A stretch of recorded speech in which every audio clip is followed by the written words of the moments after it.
Мына могул жерден барпын үстүнөн перевалдан түшкөндөн кийин түз эле Кемперабад суу сактагычын ортосунан платина дамба куруп, үстүнөн жол куруп, өзгөнгө кирбей, өзгөндүн оң жагынан ошко өтүп кетиш керек.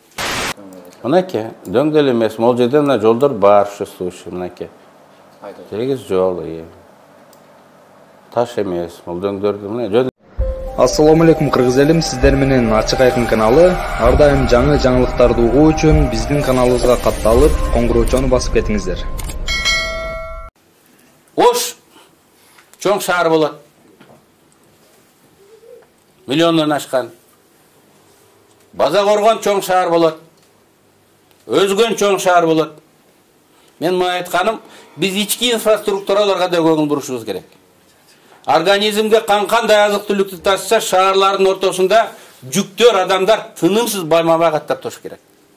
Азыр чоң 40 тонналык грузовиктен 10 барса, Өзгөндүн базарынын жанында жарым саат пробка болот.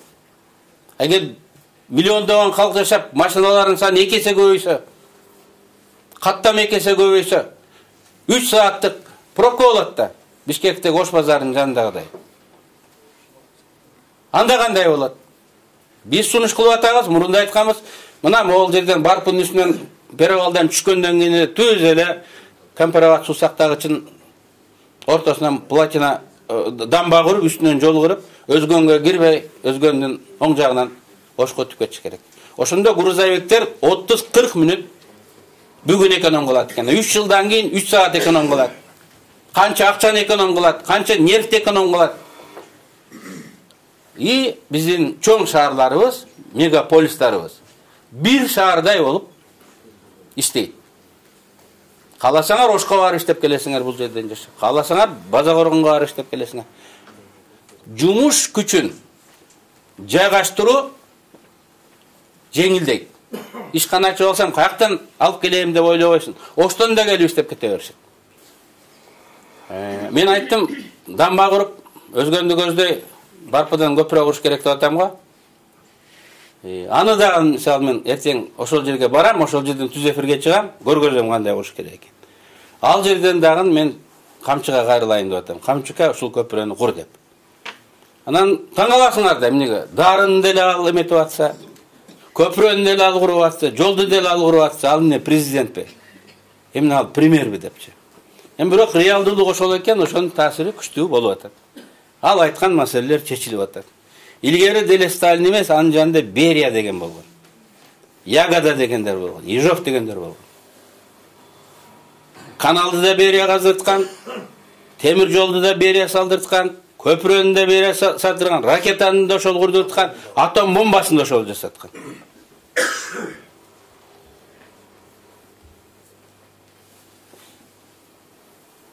Мынакей тиги камчы УКМдин Конституцияда көргөзүлбөсө да, ушул миссиясы.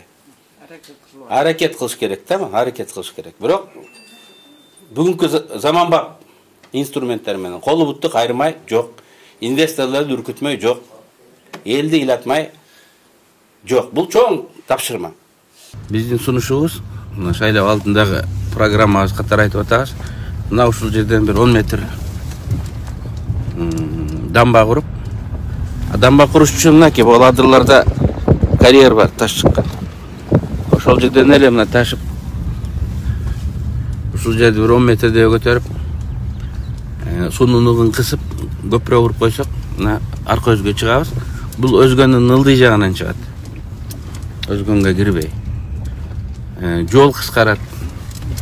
Өзгөчө ушул грузовик машиналар үчүн да кыскарат.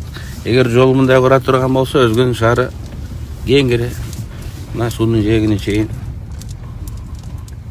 кеңейип келе берет. Амантар, ысата мериңди, альтимериңди алып чыкчы көрөлүк. Бул жерде деңиз деңгээлинен канча турат экен? Канча? 900 метр. Демек 809 метр деңиз деңгээлинен деңгел мындан 100 метр, булдан 100 метр төмөн туруш керек.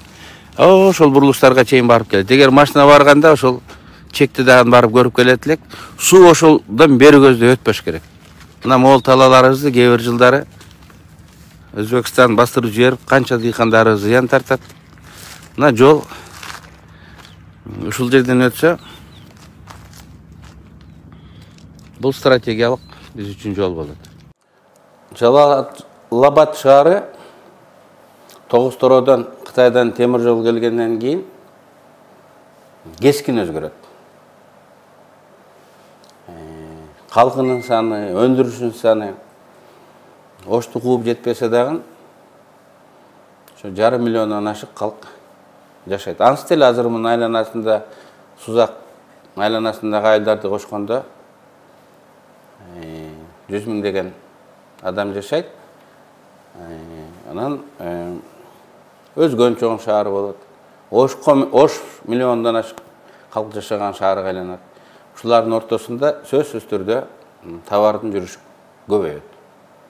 Жүк ташуучу машиналар, адамдарды ташуучу машиналардын агымы бир нече эсе көбөйөт. Азыр Жалал-Абадтан Барпыга келип, Барпыдан Жалал-Абад ташуусун, мына ушул Жалал-Абад ташуусу. Андан түшүп келип, айланып, качып суу сактагычтар. Анан жогору жактан Өзгөнгө келип түшөбүз. Эң негизги проблема Өзгөн шаары да чоң шаар болуп калат. Халкы көбөйөт, көп этаждуу үйлөр түшүп атат, кийин да көбөйөт. Мына Өзгөндүн ичинен жүк ташыган машиналардын өтүшү кыйын болот. Азыр эле пробка Өзгөндө, базардын ичинен өтөсүң. Бишкектегилердин Ош базарын элестете бергиле, андан да жаман. Көчөсү тар, эли көп, машинасы көп. Эми грузовиктердин саны 3 эсе көбөйгөнүн элестете бергиле. Ушул жерден пробкада 1-2 саат убакыт жоголот. Чоң шаарлардын ортосундагы жол скоростной болуш керек. Бул организмде кан тамырдай эле. Кан тамырда тромб болсо организм өлөт. Тромб андай болбош керек. Биз пландарды 10-20 жыл кийинки неске салып курушубуз керек. Мына мен кече жакында барып Жалал-Абадта Өзгөндө жол угушууда айттым. Биздин 11 километр жолду курушубуз керек. Бул жерде өткөн жөнөкөй жолдор бар. Мен көрдүм, машиналар өтүп кетип атат. Бул жер 900 метр деңиз деңгээлинен бийик жер экен. Өзбекстан менен болгон договордо 809 метр деп суу бул жерден жогору жакка ашпаш керек. Бул жерге биз кичинекей дамба куруп, жол куруп өтсөк болот. Ошондо биз бул жерден 10 километр экономдойбуз. Геп бул 10 километрде эмес, геп Өзгөндүн ичинде кирбей аны айланып өткөндө. Жүк ташуучу машиналар жарым сааттан 45 мүнөткө чейин бүгүн экономдойт. Ал эми келечектеги пробканы алганда 1-2 саат экономдойт да. Токтобостон зуулдаган бойдон Ошту көздөй өтүп кетип калат. Жакшылык чоң айтып коесуңбу могул жерде? Азыр могул жерде бирөө таш иштеткен ишкана ачып алыптыр мынакей. Мен кече ушул жерден барып түштүм. Бул жерден шагал ташып, грузовиктер ары бери өтүп жүрөт. Бул жерде карьер, таштар көп. Ушул жерге кичинекей дамба куруп, бул жерден көпүрө курсак, жол жогору көтөрүп мынакей. Айылдарда азыр жолдор бар. Ошол жолдорду кеңейтип эле дарыянын бою менен Өзгөнгө кирбестен көпүрө бар бул жерде. Өзгөндөн могул жерде ушул көпүрөдөн чыгып эле Ошту көздөй кетет.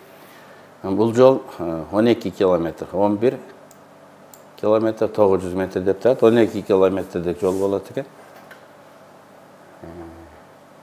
10 миллиондон 20 миллион доллар деп коелук. Көпүрөсүн баарын эске алганда 20 миллион менен бүтөт экен. Биз ушундай жолдорду курушубуз керек. Анткени шаарлардын өнүгүү перспективасын карап түзүшүбүз керек. 20 миллион доллар көп акча деле эмес. Эгер ушул курулуп кала турган болсо, Ош менен Жалал-Абад, Өзгөн ортосунда жүргүнчүлөрдүн жүрүшү, жүктөрдүн жүрүшү бир кыйла жеңилдеп, 1 саат учат экен. Уақыттан ұтат деген сөз, бұл күйші майдан ұтат дегенді білдіреді. Бұл нерв азырақ кетет дегенді білдіреді. Не дегендігі жеңілдіктерді алып келеді. Ушул проектті құрыш керек деп есептейміз. Бұл біздің партияның программасында бар. 2013 жылы ошол кездегі транспорт министр Халық Султановқа біздің фракция тапсырма берген. Бирок ал үлгүрбөй калды, аны 14 жылы кызматтан алып коюшкан. Ошол 6 жылдан бери туруп калды. Ушуну жандандырыш керек. Могул жер дөң эмес бекен, көргөзсөң, көрүүчүлөргө жакындатып. Бул жерде.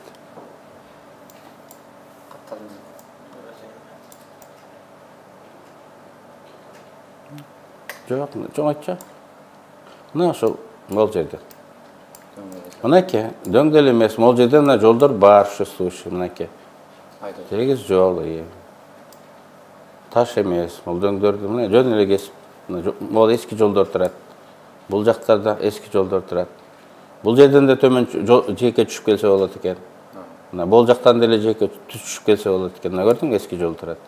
Бул жерден түшүп келсе болот. Бул жагын жылдырган. Мынакей, бул жерден түшүп келсе дагы болот судун боюна. Мынакей жолдор бар. Эми ошол эң кыска маршруттун эми биз дилетант катары эле картадан айтып атабыз. Эми жолчулар картасын көрүп, бул жагынан келсе жеңил түшөбү? Мынакей, көрдүңбү? Сага окшоп эле мындай дөң жок. Түшүп келип анан бойлоп түшүп кетип калабы? Же айылдын жанынан өтөбү? Эми муну специалисттер өзлөрү тандап алыш керек. Өзүңүздөрдүн оюңуздарды комментарийге калтырып, биздин канал менен бирге болуңуздар.